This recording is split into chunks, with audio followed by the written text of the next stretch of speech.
Huwag kayo magbonggo, mabonggo kayo. Ako pa may kasalanan. Mayong gabi sa inyong tanan. Assalamualaikum. Magandang gabi po sa inyong lahat. Unang-una po, kadalasan dito, kadaghanan sa inyo itong 2014, katong nagatuyok pa ni former President Duterte. Mayor pa siya ato, naamo. Antod karon na agihapon mo. Ug parati ko pong narinig na pinapasalamatan kami ni Mayor sa mga tulong, sa mga programa. Huwag ho kayo magpasalamat sa amin. Kami po ang dapat magpasalamat sa inyo dahil binigyan niyo po kami ng pagkakataon na makapagserbisyo po sa inyo. Damo gid nga salamat, Tony JB, sa inyong tanan, sa inyong tabang. No? Tama yung sinabi ni Bato kanina. Habang nandiyan si Bato, we are solid as a rock. Diyan si Bato eh. Tsaka, nandito pa ang ating Robin Hood. Habang nandiyan si Robin Hood, lahat ng pantulong niya yan. Kaya nga Robin Hood eh. Palakpakan natin. Robin Hood, Padilla. May utol tayo sa Senado. Talagang totoong utol po yan. Tulungan niyo po si Tol Tolentino. Mabait yan at matalino. And of course, ang ating Bato sa Senado. Ito, hindi po magiging successful yung kampanya ni former President Duterte na labanan ng kriminalidad at ang illegal na droga. Hindi po kay first Chief PNP niya sa kanyang administration, Senator Bato de la Rosa. Palakpakan po natin si Senator Bato de la Rosa. And of course, no, sa ating party chairman, Mayor, maraming salamat sa iyong serbisyo sa ating bayan. Ramdam na ramdam po ng ating mga kababayan kahit papano yung pagbabagong naidudulot po ng iyong pamumuno sa 6 na taon. Palakpakan po natin ating party chairman, Mayor Rodrigo Duterte, and ang ating party president, si Sir Pipito. Sir, salamat po sa pagtulong sa partido. Kahit anong mangyari, nandiyan ka po. Salamat. Palakpakan po natin ang ating party president. And of course, ang ating vice chairman, no? Umpisa pa lang, nandiyan po siya. Hindi talaga siya bumitaw sa panahon ng maraming nandiyan po yung PDP, nandiyan siya. Kahit kukonti ang PDP, nandiyan pa rin siya. Importante po sa atin yung loyalty sa partido. Ating Vice Chairperson, Secretary Al Cusi, palakpakan po natin. And of course, ang ating former Executive Secretary ni Pangulong Duterte, ang ating Council of Elders na talagang nag-contribute rin po sa kanyang administration. Sa lahat, nasa gilid po siya parate. Attorney Secretary Bingbong Medaldea, palakpakan po natin. And of course, ang ating host, no, na mayor po ng Cebu City, ang ating matalinong Mayor Mike Rama. Palakpakan po natin, sir. Daghang salamat kayo. Una sa lahat, isang karangalan po na makasama kayong lahat, no? Hindi ko na po maisa-isa. Ngayong mahalagang pagtitipon ng ating partido dito sa magandang lungsod ng Cebu. 2 taon na po ang nakalipas. Muli nang tayo ay huling nagtipon at marami nang nagbago. Daghan nausab. Subalit ang ating pagkakaisa at layunin para sa bayan ay nanatili pa ring matibay. Narito tayo hindi lamang bilang mga kasapi ng PDP, kundi bilang mga tagapagtaguyod ng pagbabago na patuloy na hinahangad ang kaunlaran ng ating bansa.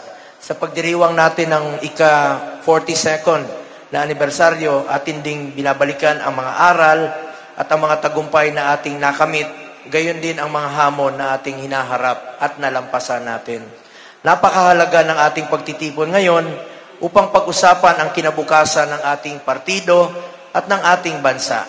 Sa ating pag-uusap, nagkakaroon tayo ng pagkakataon na muling pagtibayin ang mga prinsipyo at planuhin ang mga susunod na hakbang para sa darating na mga hamon o sa darating na halalan. Sana po'y madagdagan kaming 4 sa Senado sa inyo pong tulong po. Tulungan po natin ang PDP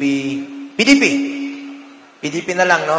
At tayo po'y, kahit na wala na yung laban, I'm sure ang PDP ay talagang lalaban at mananalo po tayo ang PDP. Gusto ko rin pong banggitin ang aming kaibigan. Hindi ko po palalampasin ang pagkakataon na aming kaibigan ni Senator Robin Padilla Kuya Ipe, wag kang, alam kong kinakabahan ka, no? Wag kang kabahan. Alam nyo, 2003 pa lang po, pumunta po ng Davao si Kuya Ipe. Gusto niya pong gawing pelikula ang buhay ni former Mayor, former President Duterte. Alam nyo, mga Bisaya, kilala mo si Mayor.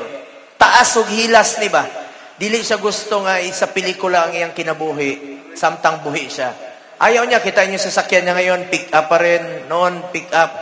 Hanggang ngayon, pick up pa rin. Sa Manila, presidente siya, pick up pa rin yung gamit niya sa engagement niya. Alam mo, ayaw niya. Ganon yung mga Bisaya. Kabalo mo, di ba, mga Bisaya? Daghanan rin Bisaya, di ba? Maraming Bisaya dito. Alam niyo, taas ang hilas ni Mayor. Ayaw niya talaga isa pelikula. Si Philip, pilit ng pilit. Sige, good siya pamugos. Sabi niya, Mayor, please, ginaya niya paano motor si Mayor. Ginaya niya paano kumain ng durian.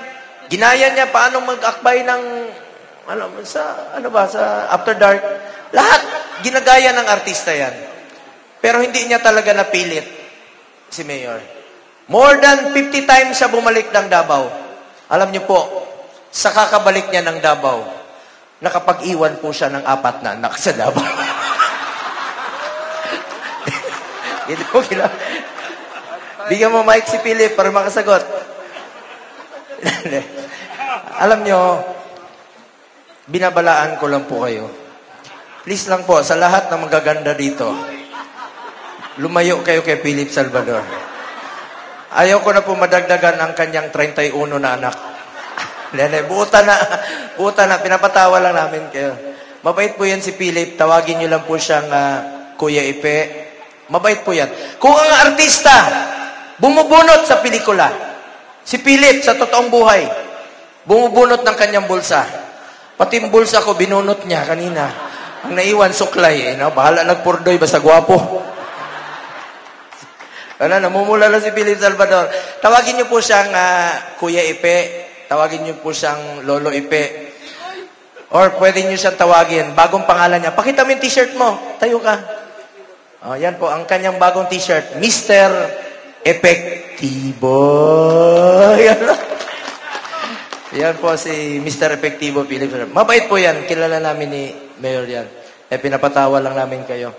Sana po'y, going back to my speech, sana po'y maging makabuluhan ng ating talakayan sa pag-aproba ng mga nakabinbing resolusyon at pagbabago sa saligang batas ng ating partido. Ang inyong mga mungkahi at pananaw ay mahalaga upang masiguro natin ang ating mga plano ay tumutugon sa pangangailangan ng ating mga kababayan. Unahin po nating tulungan yung mga mahirap nating kababayan. Unahin natin yung mga pro-poor programs po na makakatulong talaga sa baba. Pagdating naman po sa pagpapalakas ng ating hanay, masaya ako sa pagsali ng mga bagong kasapi sa ating partido at sa pagtatalaga ng mga bagong opisyal sa iba't ibang rehiyon. Ang kanilang sariwang mga ideya at sigasig ay tiyak na magpapalakas palalo sa ating samahan sa PDP. Sa huli, bilang bahagi ng ating pagdiriwang, hangad ko po na patuloy tayong magpalitan ng mga ideya, hindi lamang bilang mga kasapi ng isang partido, kundi bilang mga mamamayan na nais humubog ng isang maunlad na Pilipinas. Atin pong ipagpatuloy ang pagkakakawang gawa, pagtutulungan, pagmamalasakit sa ating kapwa Pilipino. At ito po'y siya pong bumubuo sa diwa ng ating partido. Salamat sa inyong lahat sa walang sawang suporta at sa patuloy na pagsisikap na maglingkod sa bayan. Ang inyong dedikasyon ay inspirasyon sa ating lahat upang hindi sumuko sa anumang pagsubok. Sa mga kasamahan ko rito, tandaan po natin, isang beses lang po tayo dadaan sa mundong ito. Kung ano pong kabutihan o tulong na pwede natin gawin sa ating kapwa, gawin na po natin ngayon dahil hindi na po tayo babalik sa mundong ito. Ako po ang inyong Senator Kuya Bongo. Patuloy na magsiservisyo po sa inyong lahat. Ako po ay naniniwala ng serbisyo po sa tao. Serbisyo po yan sa Diyos, serbisyo po yan kay Allah. Maraming salamat. Mabuhay ang PDP, mabuhay tayong lahat, mabuhay po si Presidente Rodrigo Duterte. Salamat.